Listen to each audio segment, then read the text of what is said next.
What is up, ladies and gentlemen? Nation back here with another video for you guys today. Back at it in Battlefield 5, and we're going to take a look at the biggest and most important Battlefield 5 changes in today's patch. Alright, it was just deployed today, and we've got a bunch of new things in here. Alright, I'm going to tell you the most important things because DICE actually released and it was a 15-page document with all the patch notes that went along with it. So they did a massive patch note. So this is really big for us. Obviously, there's a lot of things that it's not that they're not important, but there's just a lot of things that you would expect to be fixed that are not, that weren't fixed before. So let's start off with the new content, right? This big thing. So we got practice range, which is what I'm going to be just playing around here in the back of the video so you guys can see what's up. I honestly think it's a pretty neat thing, and it's not as, like the practice range that, oh, why didn't they have it before? I think it's actually a little bit more detailed than that. I'm probably going to be doing a full video on that one because there's actually a lot of things in there. There's a new vehicle focus map called Panzerstorm, so this should be a pretty cool one as well. They added the final war story, which is The Last Tiger. I haven't done any war stories, but I will be kind of excited to do that.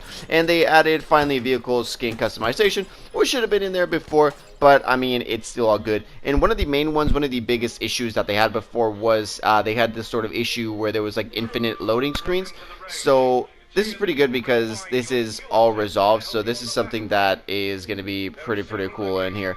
There's also the automatic spawn. So this is something that I would really hate because what this means is when you would jump into the game and I was just like choosing my classes and all that, it would automatically spawn you into the game, and I was like, no, like, I want to change guns because I don't want to play this one. They give you like 5 seconds, which was kind of annoying sometimes, so they disabled this one in all game modes except Final Stand, which I kind of get because it is kind of like a search and destroy type of game, so that's all good. And also one of the most important things as well, if you guys do play the modes with the bomb carriers and all that, so the icon above the bomb carrier in Airborne and Frontlines will no longer be visible. If you guys have played those game modes, the guy who has the bomb, you could kind of see him around the map, and it's kind of dumb because then it's like, well, who wants to have the bomb if everybody can just spot you, right? So this is something that is going to be really good. There's also a new Panzerfaust damage model. There's a lot of things they did, so they reduced the damage, against the tank and the sides and rear end hits. This is something important as well. They did a lot of changes with this, but just the main thing is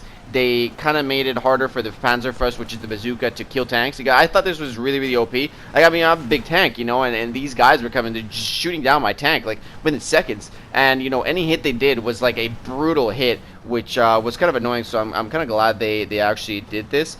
And as well, ragdolls no longer have strange movement after being dead for a certain amount of time, so that is also pretty cool. Another cool thing that is involved in here, which I think is really sweet, you'll see later on in the gameplay when I'm in the tank, is now if you're in the top turret gunner, a lot of people don't want to be that position in the top turret gunner because you just get sniped from all over the place. But now, once you're in the top gunner position, you can actually hold circle or whichever one it is to crouch, whatever device you're in, and your guy will actually kind of like duck down, and he can kind of like cover, and you can still shoot. It's kind of like a, you're just pre-firing basically because you're not really seeing what you're shooting at, but you kind of like duck down and you can just kind of like shoot all over the place, which is pretty sweet. I think that is a pretty little cool thing they did.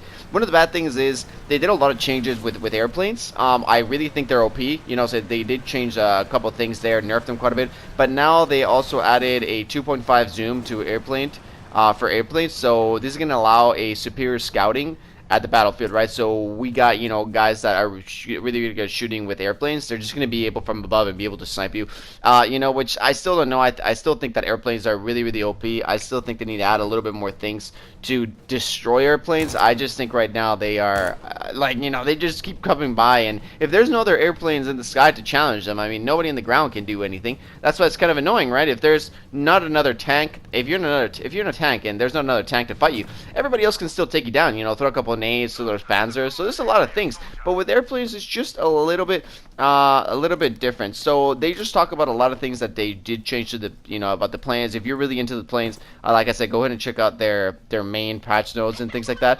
They also, now let's move on to weapons and gadgets. So they actually added kind of like this confirmation sound when you spot people with the binoculars. So if you guys are the sniper and you have the little binocular, you can see through people. That you can see people with it, you just kind of like looked, and then you kind of mark them. So it's kind of cool that you can actually get like this little confirmation little thingy.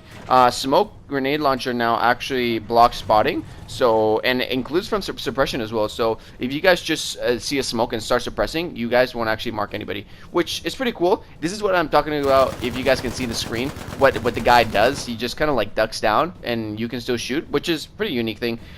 They also apparently a lot of people were saying that the throwing knife was like really OP and it was this good, so they reduced the throwing knife maximum range from 13 meters all the way down to 6.5 meters. So it's basically half the range that you could throw before, and they also reduced the amount of capacity. Before you could have 6, now you can only have 2.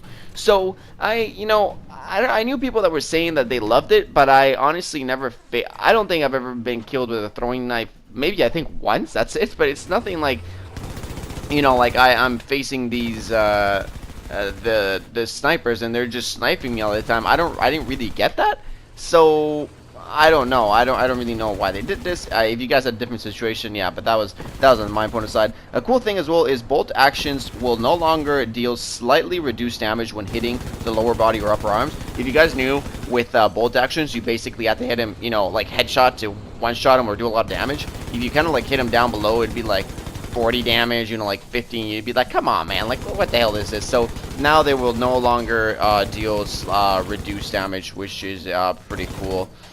There's also a couple issues, where sometimes you could spawn below the ground and stuff like that, which hopefully they also did a little bit better.